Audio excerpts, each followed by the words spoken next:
Volkswagenov Transporter je postal dostavnik leta 2016. Ni kar tako in če je že plebejska različica dobila takšno lovoriko, potem pravilno sklepate, da je njegov premijski brat Multivan zelo prepričljiv stroj. Celo bolj kot Mercedes-Benz V. Vem, boste rekli, pa se je enako kot prejšnja generacija. Ja, postavite poleg prejšnjo, pa boste videli, da ni. Novi je občutno bolj markanten in skladen, luči imajo bistveno bolj ostre poteze, te celo svetijo v LED tehniki, pravzaprav je drugačna celotna maska. Seveda pa je z boka ali pa od zadaj skoraj enak, ampak takšni so vsi novi kombiji, ker so oblikovalci na teh dveh področjih bistveno bolj omejeni. Hudiči v detajlih pravijo. Da je sedežnih razporeditev v Multivanu ogromno že veste, ampak če dam za začetek poslovne uporabnike na stran in se lotim družin, se mi zdi ravno takšna razporeditev v obliki 2+2+3 idealna. Na ta način je sicer prtljažnik relativno majhen, samo nekaj decimetrov ima, ampak zadnjo klop lahko povsem enostavno odstranite, to moram še posebej poudariti. Na ta način boste dobili ogromen prtljažni prostor, družina z 2 otrokoma pa bo vsa potovanja opravila v neverjetnem udobju. Vsi 4 sedeži imajo namreč naslone za roko, so zelo udobni, ta dva pa je mogoče tudi obrniti za 180 stopinj, če vas mularija slučajno jezi. Ja, gre nazaj, avtomobile, ulic.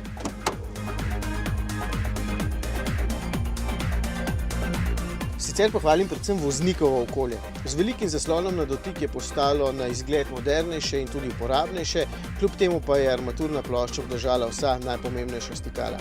Tudi odlagalnih prostorov je bistveno več kot pri Mercedes-Benzu V, nič ne škripa, tale klavirski lak pa dejansko celotno tole okolje lepo poživi, čeprav se na njem vse pozna. No, tudi položaj za volanom je skoraj perfekten.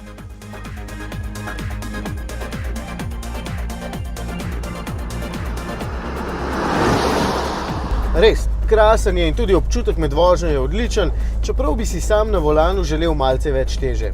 Tale Multivan ima še paket Generation 6, zaradi katerega izgleda bolje.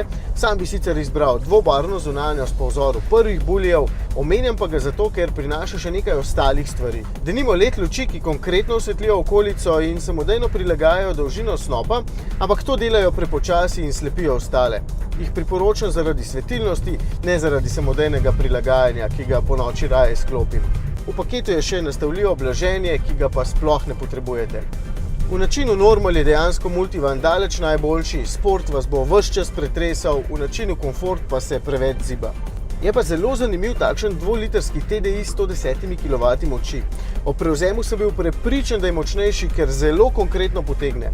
Zanimiv karakter pripisujem dobro izračunanim prestavnim razmerjem. Prve 4 prestave so kratke za poskočnost, 5. in 6. pa bistveno daljši, zato se tudi na avtocesti vrti s povsem spodobnimi vrtljaji.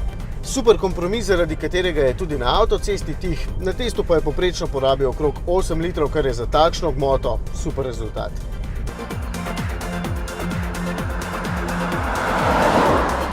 Seveda se vse zaključi pri ceni. Takšen stane 59 jurjev in sploh nima vsega. Tudi manj premijski predstavniki vas bodo navdušili, ampak če želite najboljše, potem je v tem trenutku to Multivan.